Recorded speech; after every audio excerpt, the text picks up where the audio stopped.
BBC Nepali सेवाको साँझ पखबाट शरद गेसीको नमस्कार। आज कार्यक्रममा अमेरिकी सहायता परियोजना एमसीसीलाई लिएर नेकपा एमालेका अध्यक्ष केपी शर्मा ओली र नेकपा एकीकृत समाजवादीका अध्यक्ष माधव नेपाल बीच आरोप प्रत्यारोप। सभामुखको पद पनि जाने भयो, माधव नेपालको पद जाने भयो। यसो भएपछि एमसीसी पारित गरेर पर्यो। जम्मै भ्रमहरू चिर्ने कोसिस भएको छ। बरु आँखा चिम्लेर घुँडा टेकेर समर्पण गर्ने काम केपी ओलीले अहिलेसम्म गरिरहेको छ। एमसीसीलाई राष्ट्रघाती भनेका माओवादी केन्द्रका नेता नारायण काजी श्रेष्ठ पार्टी छाड्दैछन्। राष्ट्रघातमा पार्टी संलग्न भएकै हो, तै पनि के गर्नु उपयुक्त हुन्छ भनेर मैले पनि सोच्ने कुरा, पार्टीका सबै कमेन्टसँग छलफल गर्ने कुरा छ। कुनै निष्कर्षमा पुगिसकेको स्थिति छैन। नेता श्रेष्ठसँग कुराकानी र रुसले युक्रेनको खार्किभ सहरको केन्द्रभागमा गरेको क्षेपणास्त्र हमलालाई युक्रेनी राष्ट्रपतिद्वारा युद्ध अपराधको संज्ञा। तर सबभन्दा पहिले आजका प्रमुख विश्व समाचार। विनिता दाहालबाट समाचार सुन्नुहोस्। युक्रेनका राष्ट्रपति भोलोदिमिर जेलेन्स्कीले युरोपेली संसदको बैठकलाई सम्बोधन गर्दै आफ्नो देशले स्वतन्त्रताका लागि लडिरहेको र रुससँगको युद्धमा चर्को मूल्य चुकाइरहेको बताएका छन्। राजधानी कियवबाट भिडियो लिङ्क मार्फत बैठक सम्बोधन गर्दै उनले मस्कोको आक्रमणले आफ्ना जनताहरू नटुट्ने बताए। यसअघि राष्ट्रपति जेलेन्स्कीले पूर्वी शहर खार्किभको केन्द्रमा क्षेप्यास्त्र हमला गरेर रुसले युद्ध अपराध गरेको आरोप लगाएका थिए। क्षेप्यास्त्र हमलाका कारण थुप्रै सर्वसाधारणको ज्यान गएको छ। उनी भन्छन्, सहरको केन्द्रमा हानिएको क्षेप्यास्त्र निर्विवाद रूपमा आतंक हो। यसका लागि रुसलाई कसैले माफी दिने छैन र कसैले यो बिर्सने पनि छैन। खार्किभमा भएको यो क्षेप्यास्त्र हमला युद्ध अपराध हो, युक्रेनका राष्ट्रपति भोलोदिमिर जेलेन्स्कीको भनाई। त्यसको प्रतिक्रियामा युरोपेली आयोगकी अध्यक्ष उर्जुला फोन डेर लायनले रुसी राष्ट्रपति भ्लादिमिर पुटिनले युरोपेली संघलाई विभाजित र नेटोलाई कमजोर पार्न खोजेको भए उनले त्यसको विपरीत परिणाम हासिल गरेको बताइन्।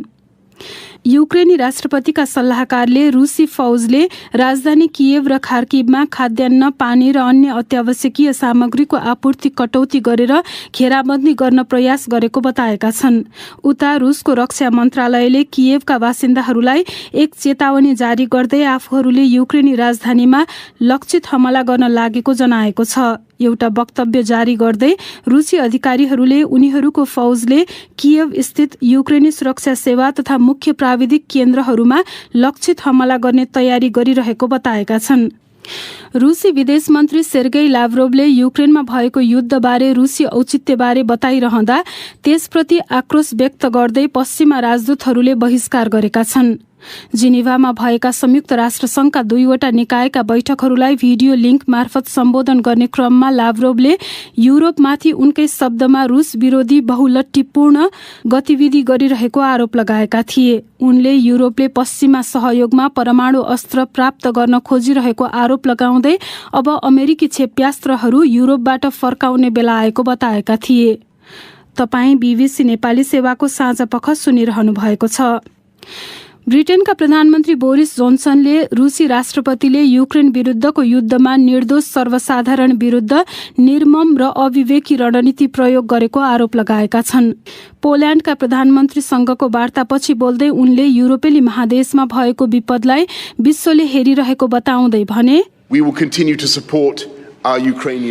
हामी हाम्रा युक्रेनी मित्रहरूलाई समर्थन जारी राख्छौं र यस्तो द्वन्द्व बढ्दै जाँदा पुटिन विफल हुन्छन् भन्नेमा विगतमा भन्दा मलाई थप विश्वास भएको छ। ब्रिटेनका प्रधानमन्त्री बोरिस जोन्सनको भनाई।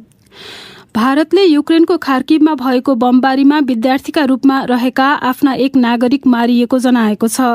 भारत सरकारले आफ्ना सबै नागरिकलाई युक्रेन छोड्न आह्वान गरेको छ। प्रधानमन्त्री नरेन्द्र मोदीले भारतीय हवाई फौजलाई युक्रेनबाट आफ्ना नागरिकलाई छिट्टै फर्काउन मद्दत गर्न निर्देशन दिएका छन्। युक्रेनमा अझै करिब 12,000 भारतीय नागरिक छन् र बांग्लादेशको एउटा अदालतले राजधानी ढाका र वरपरका अन्य 4 जिल्लामा रहेका गैरकानूनी इटा भट्टालाई 15 दिनभित्र बन्द गर्न सरकारलाई आदेश दिएको छ। न्यायाधीशहरूले सरकारी अधिकारीहरूलाई आफूहरूको आदेशको पालना भएको जानकारी अदालतलाई गराउन पनि भनेका छन्। वातावरण संरक्षणमा काम गर्ने समूहहरूले अदालतले यसअघि दिएको आदेश पालना नभएको भन्दै अदालतमा मुद्दा दर्ता गरेका थिए। यो बीबीसी नेपाली सेवा हो।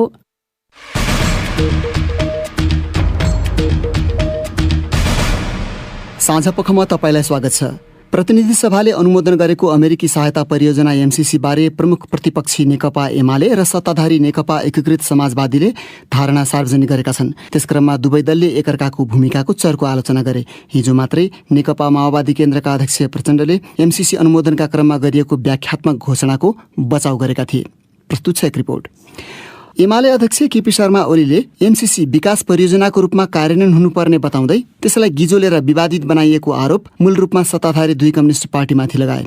उनले अनुमोदनको प्रक्रियागत कुराहरूमा प्रश्न उठाए, तर अब एमसीसीको कार्यान्वयनमा आफूहरूको दृष्टि रहने उल्लेख गरे। राष्ट्रहितको पक्षमा यसको कार्यान्वयनको रखबारी गर्नुपर्दछ, प्रत्याभूति पनि हुनुपर्छ। अब हाम्रो काम यसको कार्यान्वयन राष्ट्रिय हितको पक्षमा होस्, विकासको पक्षमा होस्। हाम्रो सार्वभौम सत्ता र स्वाधीनतामा स्वतन्त्रतामा अलिकति पनि कुनै प्रावधानले तलमाथि नपर्ने गरी यसको कार्यान्वयन हुनुपर्छ। व्याख्यात्मक घोषणालाई उनले माओवादी केन्द्र र एकीकृत समाजवादी पार्टीको लाज ढाक्ने प्रयास भन्दै त्यसको कुनै अर्थ नरहने बताए। तर ओलीपछि पत्रकार सम्मेलन गरेका एकीकृत समाजवादीका अध्यक्ष माधव नेपालले त्यसको प्रतिवाद गरे। त्यसको बारेमा अमेरिकाले पनि पोजिटिभ रेस्पोन्स, स्वयं हाम्रो छिमेकी देश चीनले पनि पोजिटिभ रेस्पोन्स गरिसकेपछि यसको केही पनि अर्थ छैन भन्ने, यत्रो जनताको बीचमा फैलिरहेको छ भ्रम भने त्यसलाई चिर्नुपर्ने आवश्यकता पर्दैन। त्यसैले यहाँ 12वटा विषयमा ती जम्मै भ्रमहरू चिर्ने कोसिस भएको छ। बरु आँखा चिम्लेर घुँडा टेकेर समर्पण गर्ने काम केपी ओलीले अहिलेसम्म गरिरहेको छ। प्रचण्ड र नेपालको दलका कार्यकर्ताहरू एमसीसी विरुद्ध सडकमा उत्रिएका थिए। नेताद्वयले कार्यकर्ता उचालेको भन्दै ओलीले भने, सत्ता जोगाउनका लागि सभामुखको पद पनि जाने भयो, नत्र भने माधव नेपालको पद जाने भयो। त्यसो भएपछि एमसीसी पारित गर्न पर्यो। राष्ट्रवादको प्रश्न हो भने, सार्वभौम सत्ताको रक्षाको प्रश्न हो भने सभामुखको पद र फलानाको पद जस्ता कुराहरू त्यससँग जोडिन वा साटिन सक्छन्। त्यो जोडिन वा साटिन सक्ने विषय नै होइन। यथास्थितिमा एमसीसीमा प्रचण्ड र नेपालको दलले साथ नदिने बताएपछि काङ्ग्रेसले एमालेसँगको छलफल तीव्र बनाएको थियो। ओलीले त्यसतर्फ गरेको सङ्केतमा नेता नेपालले भने, हामीले नै सिद्ध्याउन खोज्ने केपीको कुत्सित मनसा बुझिसकेपछि सभामुखलाई नै सिद्ध्याउन खोज्ने र हाम्रो पार्टीको अस्तित्वलाई मिट्याउन पार्न खोज्ने त्यो नियत देखिसकेपछि नेपाली कङ्ग्रेस अप्ठ्यारोमा परेको र ऊ दुवैतिर थियो। यदि यताबाट हुन सकेन भने केपीसँग सहमति गर्छौँ भन्ने कुरामा लगभग पुगिसकेको पनि थियो। तर रोक्ने काम गरिएकै हो। रोक्ने काममा मैले भूमिका खेलेको पनि।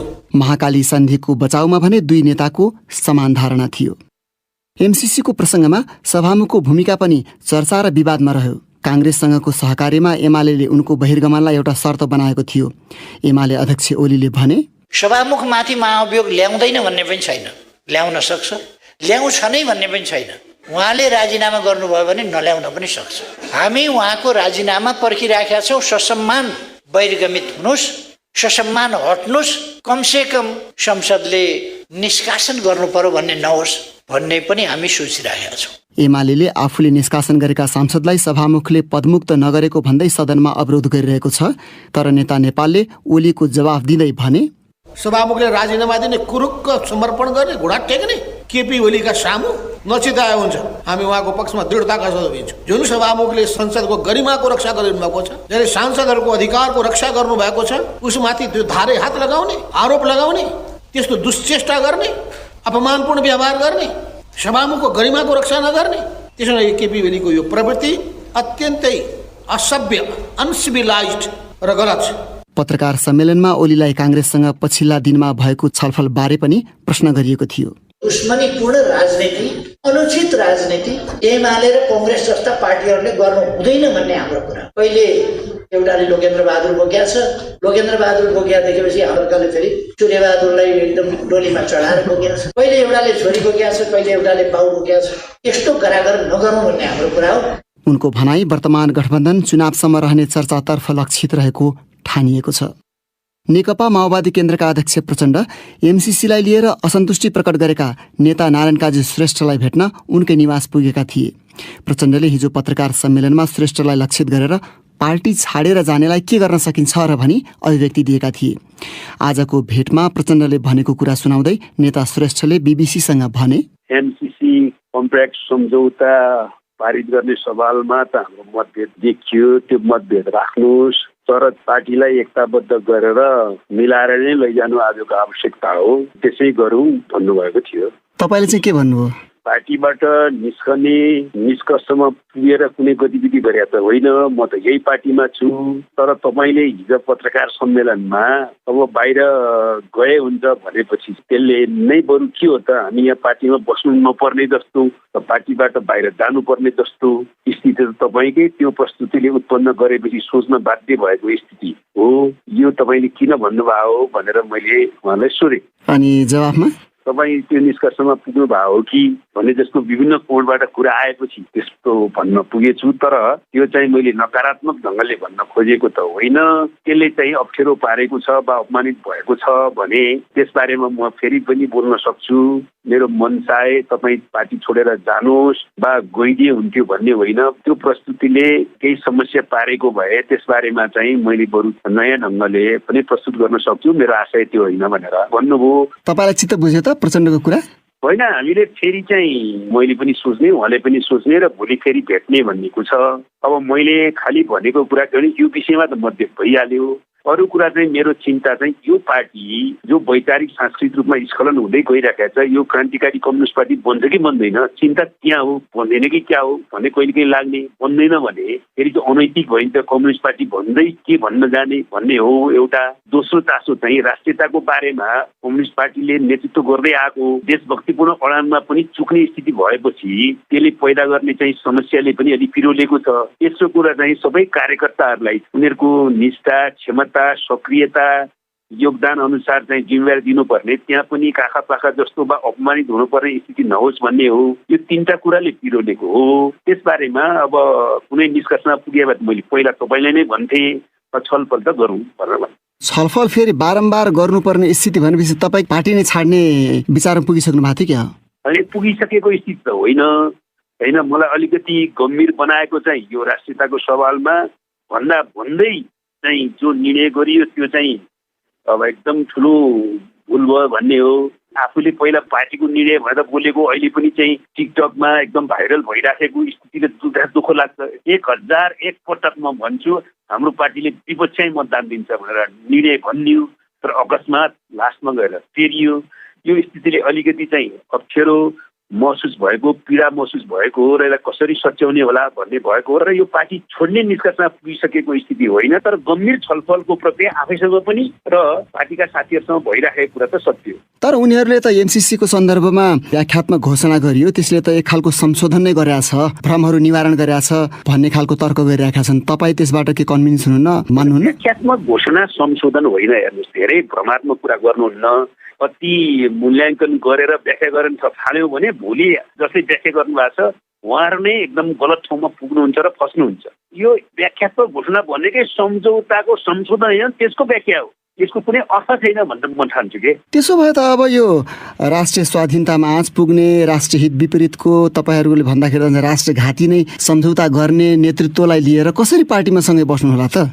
छैन, म अतिवादी निष्कर्षमा पनि छैन। अब यो विषयमा चाहिँ राष्ट्रघातमा पार्टी संलग्न भएकै हो। पार्टी चाहिँ पुरै राष्ट्रघाती बनिसक्यो भने त मैले होइन, राष्ट्रघाती निर्णय नै हो यो भन्ने मेरो भनाइ हो। तैपनि समग्रमा नै देशको अवस्था, आन्दोलनको अवस्था हेर के गर्नु उपयुक्त हुन्छ भनेर मैले पनि सोच्ने कुरा, पार्टीका सबै कमेन्टसँग छलफल गर्ने कुरा छ। कुनै निष्कर्षमा पुगिसकेको स्थिति छैन। हामी सोचेर फेरि भेटघाट पनि गर्छौँ, अरू साथीहरूसँग छलफल पनि गर्छौँ। राष्ट्रघाती नै भनिसक्नुभयो तपाईँले। फेरि अब त्यस्तो सम्झौता गरेर नेतृत्व के परिवर्तन गरेर मात्रै सम्भव छ कि उनकै नेतृत्व स्वीकार गरेर पनि सम्भव छ पार्टीमा रहिरहन? होइन, मूल कुरा चाहिँ नेतृत्व भन्दाखेरि पनि चाहिँ यो पार्टीले 4वटा कुरामा के गर्छ भन्ने मेरो चासो हो के। एउटा कुरो चाहिँ यो पार्टीको वैचारिक अस्पष्टता छिपछिपेपन छ। यसले चाहिँ सामाजिक आर्थिक रूपान्तरणको, क्रान्तिको, समाजवाद निर्माणको काम यही वैचारिक स्तरबाट गर्न सक्दैन भन्ने मेरो पहिलो कुरा हो। दोस्रो कुरा चाहिँ पार्टीलाई विधि पद्धति अन्तर्गत संस्थागत ढङ्गले चलाउने, सामूहिकतामा चलाउने, व्यक्तिवाद र गुटवादलाई निरुत्साहित गर्दै नियन्त्रण गर्दै जाने, त्यसमा पनि हामीले प्रगति गर्न सकेका छैनौँ। तेस्रो कुरा चाहिँ पुरै भ्रष्टीकरणको प्रक्रियामा, अनियमितताको प्रक्रियामा छ। पार्टी नेता कार्यकर्ताहरूको समग्र आचरण त्यस्तो बन्दै गइरहेछ। त्यसलाई पनि स्वच्छतालाई प्राथमिकता दिने, प्रोत्साहित गर्ने काम हुन सकेका छैन। सांस्कृतिक रूपान्तरणको काम चाहिँ जब्बर समस्याको रूपमा छ। चौथो कुरा चाहिँ हामी दलाल नपर्सा पुँजीवादसँग उठबस बढाउँदै लग्ने, उनीहरूको स्वास्थ्यको सेवा गर्दै जाने र श्रमजीवी र उत्पीडित वर्ग समुदायसँगको सम्बन्ध सम्पर्क चाहिँ कमजोर हुँदै जाने, उनीहरूसँग दूरी बढ्दै जाने स्थिति छ। यो चारवटै पक्षमा हामीले एकदम गुणात्मक रूपान्तरण गर्ने गरी यता स्त्रीवादसँग सम्बन्ध विच्छेद गर्ने गरी हस्तक्षेप गर्नुपर्छ। मुख्य कुरा मेरो यो हो। दोस्रो कुरा चाहिँ राष्ट्रियताको विषय हो। यसैले गर्दाखेरि मूल नेता व्यक्ति मात्रै भन्दा पनि यो दिशातिर जान हामी तयार छौँ कि छैनौँ, यो कुराहरूमा चाहिँ छलफल गरेर विश्वस्त हुनु पर्यो नि। अब अन्तिममा तपाईँ यो माओवादी पार्टीमा रहिरहने अथवा ध्रुवीकरणको कुरा पनि गर्नु भएको छ, तपाईँले अर्को नयाँ बाटोमा लाग्ने सम्भावना प्रतिशतमा भन्दाखेरि कति छ? प्रतिशतमा अहिले भन्न सकिने स्थिति छैन। म यही पार्टीमा छु। अर्को निष्कर्षमा पुगिसके भए 100% भइहाल्छ। त्यो निष्कर्षमा पनि पुगिसकेको स्थिति छैन। उनी थिए नेकपा माओवादी केन्द्रका नेता नारायण काजी श्रेष्ठ। अब केही अन्तर्राष्ट्रिय विषय। युक्रेनी राष्ट्रपति भोलोदिमिर जेलेन्स्कीले रुसले युक्रेनको खार्किभ सहरको केन्द्र भागमा गरेको क्षेप्यास्त्र हमलालाई युद्ध अपराध भनेका छन्। युरोपेली संसदको विशेष बैठकमा भिडियो लिङ्क मार्फत बोल्न उपस्थित हुँदा उनलाई युरोपेली सांसदहरूले उठेर ताली बजाउँदै न्यानो अभिवादन गरेका थिए। राष्ट्रसङ्घका 2 निकायका भर्चुअल बैठक सम्बोधनका लागि रुसी विदेश मन्त्री उपस्थित हुँदा भने पश्चिमा देशका राजदूतहरूले उक्त बैठक बहिष्कार गरेका थिए। बीबीसीका विवरणहरूमा आधारित त्यस सम्बन्धी रिपोर्ट विनिता दाहालबाट। आज युरोपमा भएका बेग्ला बेग्लै कार्यक्रममा युक्रेनका राष्ट्रपति भोलोदिमिर जेलेन्स्की र रुसी विदेश मन्त्री सेर्गेई लाभ्रोभले एकदम भिन्न प्रतिक्रिया पाएका हुन्। जेलेन्स्कीले युरोपेली संसदको बैठकमा युक्रेनलाई कसैले भङ्ग गर्न नसक्ने अभिव्यक्ति दिए। युक्रेनको दोस्रो ठूलो सहर खार्किभमा थुप्रै मानिसको ज्यान जाने गरी गरिएका बमबारीलाई उनले युद्ध अपराध भनेका छन्। हिजो रुसले गरेको संदिग्ध क्लस्टर बम आक्रमणमा परि 3 बालबालिका सहित 9 गैर सैनिकको ज्यान गएको थियो। खार्किभमा भएको क्षेप्यास्त्र हमलालाई लिएर रुसको आलोचना भइरहँदा राजधानी कियवतर्फ अघि बढ्दै गरेको रुसी बख्तरबन्द गाडीहरूको लामो लस्करको दृश्यले त्रासको वातावरण उत्पन्न गराएको बीबीसी संवाददाता लिज डुसेटले बताएकी छन्। उनले 60 किलोमिटर भन्दा बढी लामो गाडीहरूको उक्त दृश्यले विश्वले हेरिरहेको छ भन्ने उक्तिलाई नै एउटा बिल्कुल नयाँ र डरलाग्दो अर्थ दिएको बताइन्। यी त्रासहरूका माझ युक्रेनका अन्य भागहरूबाट आएका खबरले झन डर थपिदिएको पनि उनले बताइन्। यसबीच जिनिभामा भएका संयुक्त राष्ट्रसङ्घका 2वटा निकायका बैठकहरूलाई भिडियो लिङ्क मार्फत सम्बोधन गर्न उपस्थित रुसी विदेश मन्त्री सेर्गेई लाभ्रोभलाई भने पश्चिमा देशका राजदूतहरूले बहिष्कार गरेका छन्। संयुक्त राष्ट्रसङ्घको शरणार्थी मामिला हेर्ने निकायले बिहिबार रुसले युक्रेनमाथि आक्रमण थाले यता करिब 7 लाख शरणार्थीहरू युक्रेन छोडेर अन्यत्र गएको जनाएको छ। बीबीसीका विवरणहरूमा आधारित त्यो रिपोर्ट सुन्नुभयो विनिता दाहालबाट। रुसले युक्रेनमाथि धावा बोलेको विषयबारे चीनको नियन्त्रित अनलाइन माध्यममा मिश्रित प्रतिक्रिया देखिएको छ। सामाजिक सञ्जालमा कतिपय प्रयोगकर्ताहरूले रुसी राष्ट्रपति भ्लादिमिर पुटिनलाई अद्भुत व्यक्ति भन्दै प्रशंसा गरेका छन्। यद्यपि कडा सेन्सरसिप हुँदाहुँदै कतिपय यस्ता आलोचक पनि छन् जसले आफ्ना फरक आवाज राखिरहेका छन्। बेजिङ स्थित बीबीसीका स्टिभन मैकडोनल्डले पठाएको रिपोर्ट रमा पराजुलीबाट। चीनमा सामाजिक सञ्जाल प्रयोगकर्ताहरूले पुटिनको कदमलाई विश्वमा अमेरिकी प्रभावलाई प्रत्युत्तर दिने कदमको रूपमा लिइरहेका छन्। एक टिप्पणीकर्ताले भनेका छन्, म रुसलाई समर्थन गर्छु, अमेरिकाको विरोध गर्छु। मैले भन्न चाहेको यति हो। अर्का व्यक्तिले लेखेका छन्, अमेरिका विश्वमा सधैँ अस्तव्यस्तता निम्त्याउन चाहन्छ। सप्ताहन्तसम्ममा 5 प्रख्यात चिनिया प्राज्ञहरूले एउटा खुला पत्र लेख्दै युक्रेनमाथि रुसी कदमको निन्दा गरेका छन्। चिनिया इतिहासविद सु गोकीले भनेका छन्, यो एउटा अतिक्रमण हो। एउटा चिनिया भनाइ छ, तपाईँ मृगलाई घोडा भन्न सक्नुहुन्न। प्रेषित भएको केही घण्टापछि उक्त खुला पत्र हटाइएको थियो। रुस सम्बन्धी कतिवटा आलोचनात्मक पोस्ट सेन्सर गरिएका छन् र अमेरिकाको आलोचना गरिएका कतिवटा पोस्ट प्रवर्धन गरिएका छन् भन्ने कुरा स्पष्ट नभएकाले चीनमा कति मानिस साँच्चीकै शान्तिका लागि आह्वान गरिरहेका छन् भन्ने कुरा बुझ्न गाह्रो छ। पुटिनले युक्रेनमाथि सैन्य कारबाही घोषणा गर्नुभन्दा केही घण्टा अघि अमेरिकाले चीन र रुस मिलेर एउटा एकदमै अनुदार विश्व व्यवस्था सृजना गर्न लागेको आरोप लगाएको थियो। युक्रेन सङ्कटले चीनका लागि विभिन्न मोर्चामा एउटा ठूलो चुनौती उत्पन्न गराएको छ। चीनमा आयोजित ग्रीष्मकालीन ओलम्पिक्समा सहभागी हुन गएका विश्वका सीमित प्रमुख नेता मध्ये रुसी राष्ट्रपति पुटिन पनि थिए। त्यसले चीन र रुस बीच निकट कूटनीतिक सम्बन्ध भएको देखाउँछ। युक्रेनबाट भिन्न भएका 2वटा क्षेत्रलाई मान्यता दिन तथा त्यहाँ सेना पठाउन पुटिनले ग्रीष्मकालीन ओलम्पिक्स समापन होउन्जेल कुरे। सार्वजनिक विज्ञप्तिमा चीनले युक्रेनमा तनाव मत्थर पार्न सबै पक्षलाई आह्वान गर्ने गरेको छ। तर रुस संयमित हुन नखोजेकाले सङ्घर्ष चर्किएका बेला चीन सरकारको धारणा के हो त? चीन सरकार आफूले युरोपमा युद्धलाई समर्थन गरेको देखिन चाहँदैन, तर मस्कोसँग सैन्य र रणनीतिक सम्बन्ध सुदृढ पार्न चाहन्छ। चीन युक्रेनको सबैभन्दा ठूलो व्यापारिक साझेदार हो। ऊ कियेभसँग पनि राम्रो सम्बन्ध कायम राख्न चाहन्छ। तर युक्रेनमा सेना पठाउने सरकारसँग स्पष्ट रूपमा निकट सम्बन्ध राखेको देखेकाले उसको चाहना दीर्घकालसम्म कायम नरहन सक्छ। रुसी आक्रमणलाई समर्थन गरे जस्तो देखिए उसले पश्चिमी युरोपका देशबाट व्यापारिक धक्का बेहोर्नुपर्ने सम्भावना पनि छ। चीनका नेताहरूले बारम्बार आफूहरू अरू देशको आन्तरिक मामिलामा चीनले हस्तक्षेप नगर्ने तथा अरू देशले पनि आफ्नोमा गर्न नहुने भन्दै आएका छन्। तर गत साता संयुक्त राष्ट्रसङ्घको सुरक्षा परिषदमा युक्रेनमाथि गरिएको आक्रमणको निन्दा गर्न आयोजित मतदानमा चीन अनुपस्थित रह्यो। केही विश्लेषकहरूले चीनले उक्त प्रस्ताव विरुद्ध रुससँगै उभिएर मतदान गर्ने आकलन गरेका थिए। तर त्यसो नगर्नुलाई उनीहरूकै शब्दमा पश्चिमका लागि विजयका रूपमा वर्णन गरिएको छ तथा यसलाई बेइजिङको अहस्तक्षेपको संकेत मानिएको छ। यद्यपि चीनले युक्रेनमा भएको आक्रमणको निन्दा गरेको छैन। प्रसङ्ग फेरि नेपालकै। मरेका जनावर खाएर वातावरण सफा राख्दै विभिन्न महामारी रोग नियन्त्रण गर्न सघाउ पुर्याउने गिद्ध मानवीय गतिविधिका कारण सङ्कटमा पर्दै गएको संरक्षण कर्मीहरूले बताएका छन्।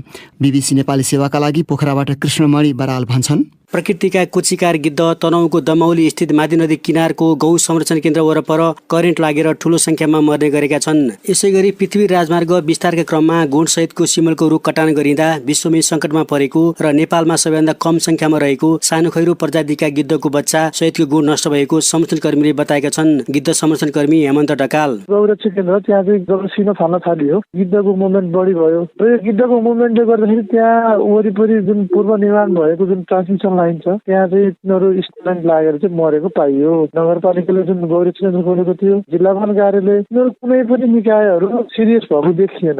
ब्यास नगरपालिका 10 दुम्सी 72 स्थित मादी नदी किनारमा सञ्चालनमा रहेको गौ संरक्षण केन्द्रमा मरेका गाई गोरु खान अवतरण र उडानको क्रममा करेन्ट लागेर ठूलो संख्यामा गिद्ध मरिरहेको संरक्षण केन्द्रका संयोजक प्रजापति सापकोटाले बताए। छाडा पशुहरूले यहाँ धेरै क्षति गरेर हामी नगरपालिकासित पहल गरेर बनाएपछि 1100 भोल्टको चाहिँ तार हाम्रो नजिक परेको हुँदाखेरि बुढा गाईहरू मरेपछि सिनु खाएर फर्केर चाहिँ उडेर आउँदाखेरि तारमा गिद्ध छोएपछि खसिहाल्ने। पोहोरबाट अहिलेसम्म 60-70 वटा गिद्ध मरेको मैले देखेको छु। पृथ्वी राजमार्ग विस्तारको क्रममा गिद्धले हुर्काउँदै गरेको बच्चेरो सहित गुण रहेको सिमलको रुख कसरी कटान भयो त प्रत्यक्षदर्शी सन्तु ढुङ्गाना। सडक फराकिलो गर्ने भनेर सिमलको बोट पनि काटिन्छ भने सबैलाई थाहा नै थियो। त्यो बोट काट्नको लागि आउनुभयो, गिद्धको बच्चा छ अन्डा छ भनेपछि उहाँले चाहिँ खासै वास्ता गर्नु भएन। रुख काट्ने भाइले चाहिँ गिद्धलाई त्यही सिमलको हाँगाले दबाउँदै काट्दा गिद्धको गुड पनि खस्यो। विश्वमै लोपोन्मुख अवस्थामा रहेको गिद्ध करेन्ट लागेर मर्ने लगायतका समस्या रहेकोले सुरक्षित उपाय अपनाउनु पर्ने पन्छी संरक्षण सङ्घ नेपालकी कार्यकारी अधिकृत इसाना थापाको जोड छ। रिक्वेस्ट पनि गरिएको थियो, त्यो चाहिँ अब गुणबाट चाहिँ बच्चा उडिसकेपछि मात्रै कटान गर्ने भन्ने जुन त्यसलाई चाहिँ खास रोक्नु एकदमै जरुरी छ। त्यसमा ब्रिडिङ सक्सेस भनेको त अब एकदमै गर्नै नमिल्ने अवस्थामा भएको अवस्था गर्नुपर्ने थियो, तर त्यो दुर्भाग्य भयो। तनहुँ जिल्लामा एकपछि अर्को गिद्ध मर्ने घटना भइरहँदा संरक्षणका लागि डिभिजन वन कार्यालयले के गरिरहेको छ त? डिभिजन वन कार्यालय तनहुँका डिभिजन वन अधिकृत कोमलराज काफले भन्छन्। हामीले 6500 जति चाहिँ रुखहरू चाहिँ कटान गर्नको लागि अनुमति दिएका थियौँ। अनि यस्तो ठाउँमा अब गिद्धहरू बस्छन् भन्ने जस्तो पनि लागेन हामीलाई। थोरै चाहिँ हाम्रो सचेतना चाहिँ नपुगेको जस्तो पनि लाग्छ मलाई। हाई टेन्सन लाइनको वरिपरि यस्ता चाहिँ गौशालाहरू निर्माण गर्न चाहिँ उपयुक्त नहुने देखिएको छ। सिनो खाएर वातावरण स्वच्छ राखेर विभिन्न महामारी सरुवा रोग फैलनबाट रोकेर मानिसलाई गुण लगाउने पन्छी गिद्ध मानवीय व्यवहारका कारण सङ्कटमा पर्दै गएकोले गिद्ध संरक्षणमा बेलैमा ध्यान दिन संरक्षण कर्मीले सरकारवाला निकायलाई सुझाएका छन्। बीबीसी नेपाली सेवाका लागि कृष्णमणि बराल पोखरा। अन्तिम प्रसङ्गमा अब सुन्नुहोस् हाम्रो साप्ताहिक प्रस्तुति विकल्पको बाटो।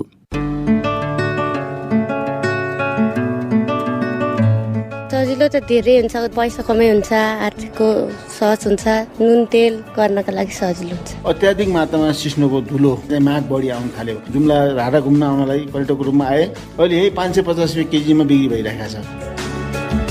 नेपालका हिमाली र पहाडी क्षेत्रमा सजिलै पाइने सिस्नो सङ्कलन गरेर हिजो आज जुम्लाका महिलाहरूले मनज्ञ आमदानी गर्न थालेका छन्। नेपालगञ्ज, काठमाडौँ, बुटवल, हेटौडा लगायतका सहरका होटल तथा बजारमा माग बढ्न थालेपछि सिस्नो सङ्कलन गरी बेच्ने गरेको उनीहरू बताउँछन्। अन्य बाली जस्तै खेतीपाती गर्न नपर्ने र घर आएपछि काम सकेर फुर्सदको समयमा सङ्कलन गरेर बेचेको सिस्नोबाट एकजनाले वार्षिक 3 लाख रुपैयाँसम्म आम्दानी गर्दै आएको महिलाहरूले बताएका छन्। सकारात्मक प्रयासबारे चर्चा गरिने साप्ताहिक विकल्पको बाटोमा जुम्लाबाट कृष्णमाया उपाध्यायले पठाएको यो रिपोर्ट सुनौ। घरको काम सकेर फुर्सदको समयमा घरको वरिपरि पाइने सिस्नो संकलन गरेर बेच्दा अहिले भने जस्तो फाइदा भइरहेको महिलाहरूले बताएका छन्। खेती पनि गर्न नपर्ने र प्रशस्त मात्रामा पाइने भएकाले प्रति किलो सिस्नोको 550 देखि 900 रुपियाँसम्ममा बिक्री भइरहेको हुनाले भने जस्तो फाइदा भइरहेको बताउँछिन् जुम्लाको तिला गाउँपालिकाको वडा नम्बर 8 की कौशिला राउत। पैसा कमै हुन्छ, नुन तेल गर्नका लागि सजिलो हुन्छ। 6-7 दिन टिपेपछि त 10-12 हजार कमाइन्छ। वर्षभरि त धेरै हुन्छ। घरमा बस्नु भन्दा वरिपरि गएर सिस्नो टिपेर पैसा कमाऊ। सिस्नो संकलन गरेर बेच्न थालेपछि भने जस्तो फाइदा हुनुका साथै कमाईको लागि अन्यत्र भौतारिनु नपरेको हुनाले घरायसी खर्च जुटाउन सहज हुनुका साथै बचेको पैसा बचत गर्न सफल भएको बताउँछिन् जुम्लाको तातोपानी गाउँपालिकाको वडा नम्बर 2 की अर्कै स्थानीय बासिन्दा मायादेवी बुढा। टडीलाई पढाउन सजिलै, आफूले नुन तेल खेल्नु सजिलै, अति माग्नु र आफू निकल्नु कति सजिलो भयो त। फुर्सदको बेला काम हो। पैसा कमाउन मान्छे भोट जानान, मुद्दा जानान, विदेश जानान, कमाउने मान्छे नि घर वरिपरि छ पैसा। सिस्नो संकलन गरेर त्यसलाई सुकाउने, धुलो बनाएर प्याकेजिङ गरेर सुर्खेत, नेपालगञ्ज तथा खानको लागि शक्तिवर्धक भएको हुनाले नेपाली सेनाको विभिन्न क्याम्पहरूमा माग भए अनुसारको पठाउँदै आएको बताउँछिन् जुम्लाको सिन्जा गाउँपालिकाकी बासिन्दा रुद्रकली रोकाया। 3 लाखसम्म हुन्छ। कहाँ यताउता बचत हाल्नु छ, 3 लाखसम्म बनाउनु पर्यो। अनि आफ्नो कमाइ छ भने के गर्न पनि पाइयो। नेपाल आर्मीसँग छ कन्टेन्ट, त्यही गइरहेछ। हामीले अझ पुर्याउन सकेको छैन। अझ काठमाडौँ जान्छ, सुर्खेत जान्छ, नेपालगञ्ज जान्छ।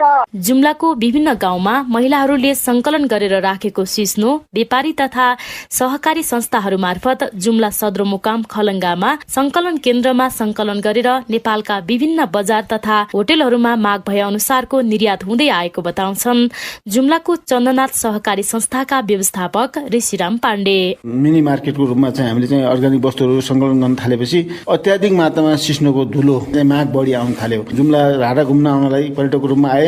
अहिले यही 550 रुपियाँ केजीमा बिक्री भइरहेको छ। ठुल्ठुला होटलहरूले माग गरेका छन्, हामीसँग ठुल्ठुला सहरमा माग गरेका छन्। विभिन्न रोग निको पार्न मद्दत गर्नुका साथै सबै उमेर समूहका मानिसहरूले यसको सेवन गर्न मिल्ने भएकाले मात्रा मिलाएर सेवन गर्न सकेमा स्वास्थ्यको लागि राम्रो हुने भएको बताउँछिन् जुम्लाको आयुर्वेद औषधालयमा कार्यरत डाक्टर प्रतिभा शर्मा। पखाला र रगतमासीमा एकदम राम्रो काम गर्छ। हड्डी खिएर हुने बात रोग, इन्फ्लामेटरी आर्थराइटिसहरू, युरिक एसिडले हुने गठिया बात जसलाई गाउट भनिन्छ, जोर्नी दुखाइहरूमा अत्यन्त राम्रो काम गरेको रिसर्चहरूले देखाएको छ। सुगर, प्रेसर, दम, रक्त अल्पताका बिरामीहरूलाई त झन् वरदान नै हो भन्नुपर्छ। गाउँघर तथा वनपाखामा सजिलै पाइने सिस्नो खाँदा स्वादिष्ट हुनुका साथै पोषणको लागि एकदमै उपयुक्त मानिएको हुनाले यसको महत्व पनि बढ्दै गएको जानकारहरूले बताएका छन्। फागुनदेखि मङ्सिरसम्म पालुवा पलाइराख्ने सिस्नो यो समयमा बढी संकलन गरेर बेच्न थालेपछि बजारमा माग बढ्नुका साथै मासिक रूपमा 60 देखि 70 हजार रुपियाँसम्मको आम्दानी गर्न सफल भएको महिलाहरूले बताएका छन्। कुनै बेला खानको अभावमा छाक टार्ने सिस्नो हिजो आज नेपालका ठुल्ठुला होटेलहरूमा प्रयोग हुनुका साथै विदेशमा समेत माग बढ्न थालेपछि सिस्नोको खोजीको लागि व्यापारीहरू गाउँ गाउँमा पुग्ने गरेको सिस्नो संकलन गर्दै आएका महिलाहरूले बताएका छन्।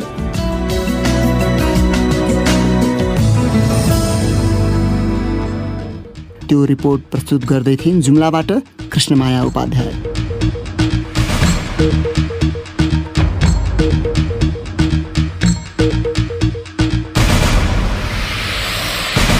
हवस् त यसका साथै बीबीसी नेपाली सेवाको साँझ पख यही सकिन्छ। अब हामी भोलि बिहान 7:15 बजे बिहानी पख लिएर आउनेछौँ। त्यस बेलासम्मका लागि हामी सबैलाई बिदा दिनुहोस्। नमस्कार।